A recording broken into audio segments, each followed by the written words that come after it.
very good to have you here. You're from Sweden, I understand? I'm from Stockholm, that's right. Stockholm. Yes, I've heard of that. What goes on in Stockholm? Is it a fun place to live? It's a place, yeah. Are you still living there? I've been sort of on the road for 7 years, so I'm trying to figure it out. Acting and going around and whatever. Do you have a home? I've been baseless for 7 years. Well, for those, your last name is very, at the least, familiar to people because your dad, Stellan's an actor. Yeah, he's an actor. He was in, well, he's in so many movies. He's in Good Will Hunting. That's right. The Thor movies. Thor movies. Your brother Alexander is an actor. Yeah. So is this something that your dad encouraged you to do, to be an actor? Is this something he wanted? You have to, yeah. Yeah. He has 8 kids, and the first rule is you have to become an actor. 8 children. How many of them are actors? Half so far. Really? So 4, yeah. And there's a possibility that more scars... Well, because there's the 2 ones are very little, so... Do you hope that they don't, just to kind of reduce some of the competition? Because there's... Yeah. I thought I was going to be the youngest one, and then my little brother is 5 years younger and better looking. And then who knows what could continue to happen? You never know. Yeah. Nowadays. It's just a whole kind of Greek epic, the story. Yeah, and when you were a kid, did you travel with your father and go to movie sets and get to see all that stuff? Yeah. You did? Yeah, no, for sure, yeah. So he would shoot, and my dad's career kind of took off when I was a kid, and he would, international career at least, and he would shoot all these like very exotic locations, and you know, he would bring the entire family and pretty much break even. Oh yeah, that's a lot of people to bring. Yeah, it's a lot of kids to bring, and he would rent a house for us all to come. Do you remember being on any of those sets and seeing something that still kind of lasts in your mind? I don't know, because I get the question a lot where it's like, oh, you come from an acting family, and for a kid, acting is like the most appealing job ever. Like, you're 8 years old and you're on a set, and your dad's like, your dad is your dad, but like on set, he has like a gun, fake mustache, and like the whole thing. Yeah, right. So for me, it's like, as a kid, like that's what you do being a kid, playing like with your friends. So the appeal of this imaginary, you know, fantastical way of just being paid and being adult and acting like a child, I think was planted at a very young age. And now you get to be a clown who eats children. Exactly. Yeah. We go full circle here, yeah. We have a picture of your look. People are scared already. Were the kids on set actually scared of you? I don't know. The kids were, because when you work with kids, like actors, you never know if they're going to be game or not. Like, there's some kids that are actors that have this kind of raw talent, and some of them are like professional actors at 12 years of age. Right, and yes. These seemed to be, like, you didn't know going into it, but they were all like really professional actors. This is one kid, Jack Racer plays Eddie in the movie, and it was my first day of shooting, and we've kind of deliberately kept me separated from the kids. They'd never seen the clown, they'd never really met me. And there's this one scene, and the scene in the movie is very intense. And it was my first day, so it was, you know, I needed to kind of get into character, and it was like, you know, oh, hey there, Jack, how are you? Looking like that. And the scene, I walk out, and I approach him, and it's a really intense scene, and I'm sort of right in his face, and I'm drooling all over him, and he's crying, and we sort of block it briefly without doing really emotion into it. And then they yell action, and I do it.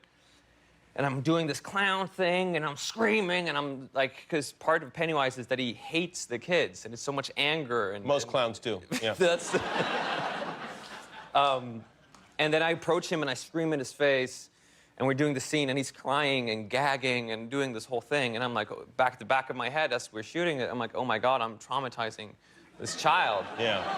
Like, what am I doing? You know?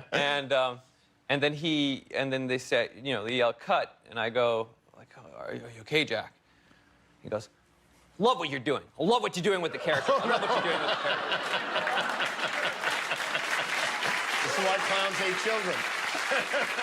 Yeah, and I was like, I love what you're doing with the character. Thank you, Jack. Thank you, Jack. Let's do it again. Do you think you'll keep in touch with Jack after the film wraps? Well, I hope he'll hire me at one point. Yeah, right.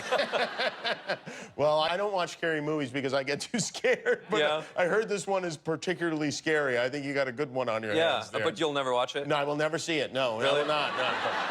No. You should. Do you like scary movies? It's weird. I've kind of become this like genre actor now, it seems like, and I never really got into the idea of getting scared. Yeah, me neither. I don't Yeah. like it. You know why? It scares me. Yeah, right. But there's two ways to go about it. It's like some people really enjoy and love the sensation of fear, and I get like upset and angry. I think that's what God intended for us to experience with fear. Right. Like when we see bears coming at us, we're not supposed to go, "Oh, this is awesome." Yeah. We're supposed to run. Exactly. That's a good lesson for everybody. All right. Well, thank you for being here. The movie is called It. It opens in theaters Friday. Bill Skarsgård, everybody. Congratulations on the movie. Thank you. Did you know that this was a Cloverfield movie when you signed on? Like, how aware were you of Cloverfield and all the hype surrounding When it? I signed on, it was called The Cellar, and then it was called Valencia, and then 2 weeks ago it was called Cloverfield Lane. Is that when you found out that it was going to be connected to the other movie? Yeah, I don't know that it is connected to the other movie except in some kind of in JJ land. In Bad Robot Land, it's they got something going.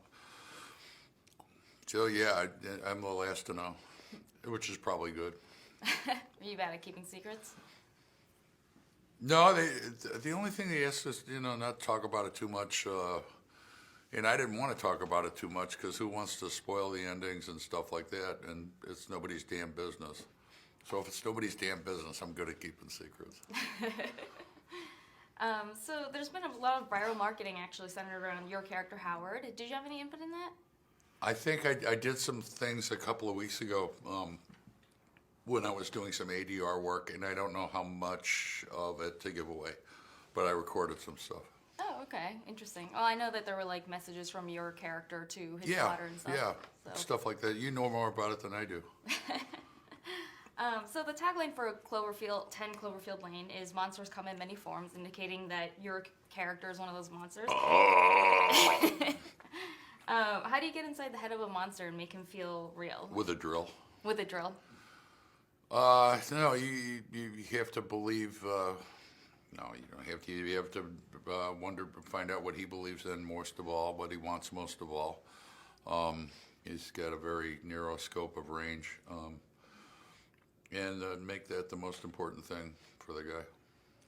Do you see him as a tragic figure then?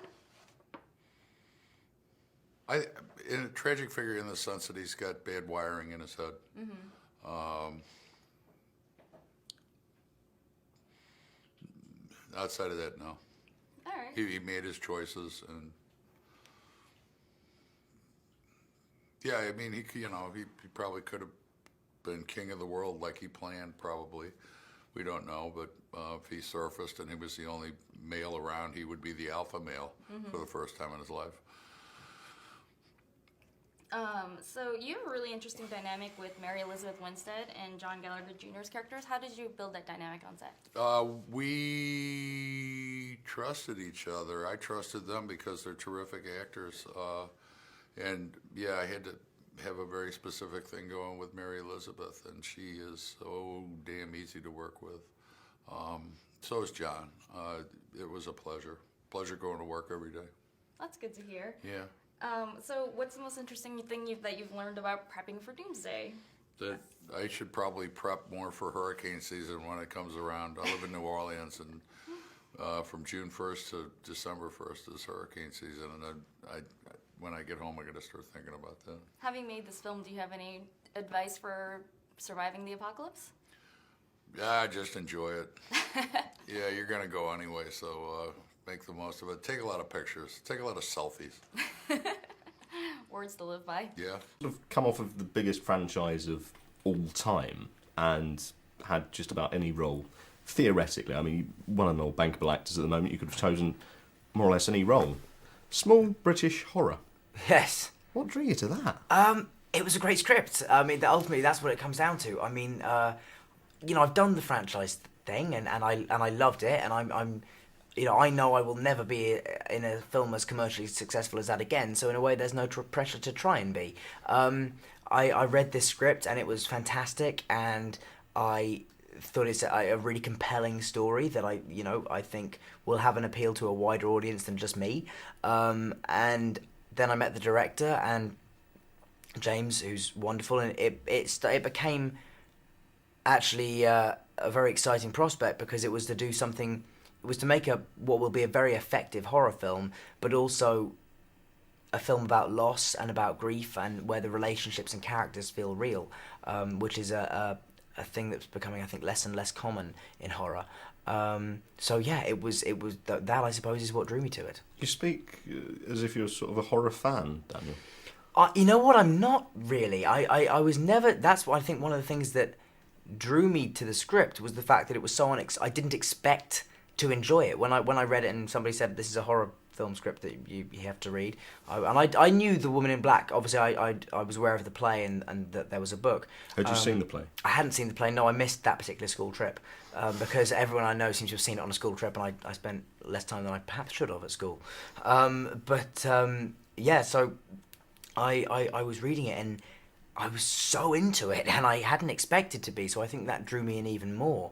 I think this is a film for people, both the buffs of the genre who love it, I think will really enjoy this film because it gives them a lot of respect, and it's not about gore, it's about suggestion, and it's about it's about the fact that James, our director, keeps the audience in a state of slight tension for the entire film, so that when there are those moments that really get you, they are heightened. Yeah. Were you yourself on set? I mean, obviously it's a very artificial environment, a film set, and you've got cameras around to tell you you're not in a big old house, or rather, even if you're on location, that you're not being alone, played by a ghost. But equally, was there that tension for you on the set? Actually, it was a pretty relaxed set. We actually had quite a lot of fun. What would happen sometimes is that James would just let the camera run and would let me just explore the space with the Steadicam just kind of follow me around. Those were the moments when it got quiet enough and when the camera's behind you and you can't see anything, you can convince yourself for a second to that this is all there is. And yeah, so there are a couple of moments where you can kind of work up a real sense of fear inside and kind of panic inside yourself, but generally speaking, it was a very relaxed set. It's like kissing. You can be kissing the most beautiful woman in the world, and on a film set, it suddenly becomes not quite what it would be in real life because you've got people watching. Damn that Hollywood thing! I know. Just out of curiosity, I mean, on this, you're working with some people you have worked with previously. I mean, Kieran, for instance, is absolutely becoming the new Rupert by the looks of things. Yes, this is going to be beside me. I'm going to have him written into my contract. Every film I do will have Kieran Hines in it at some point. Was there sort of a hangover at all with some of the crew and some of the cast? Because I presume some of the crew quite a lot. In fact, Simon Wilkinson, props, who looked after my glasses for 10 years on Potter, was doing props on this as well. The AD team from second unit on Potter came over. Who else was there? A couple of guys. We had, in fact, Peter Cavacucci came in and did some Steadicam work, and he worked on the early Potter films. So there were lots of. That's what's lovely now about having worked on these big, massive British films for 10 years. I will never work in a film in Britain again where I don't know at least one person on the crew. That's good to hear. It's a nice feeling of safety. It means it's not like your first day of school every time you walk in. You mentioned the props master. What's his job just to assemble the creepiest... I mean, that room, that bedroom. Who would give their children those toys? I know. Simon's job actually was to make sure I didn't break any of those toys. Those toys are all unbelievably expensive and come from... I think I'm right in saying come from one woman's house in America. They are all part of her private collection. I think one of them's worth upwards of about 50 grand. They are incredible. I mean, and was made in like the 1870s or something. They are incredible. They are unbelievably creepy, and I hope they are made to look very beautiful in the film. So I hope wherever she is pleased with how they come off. Thank you very much, Dan. Thank you very much indeed.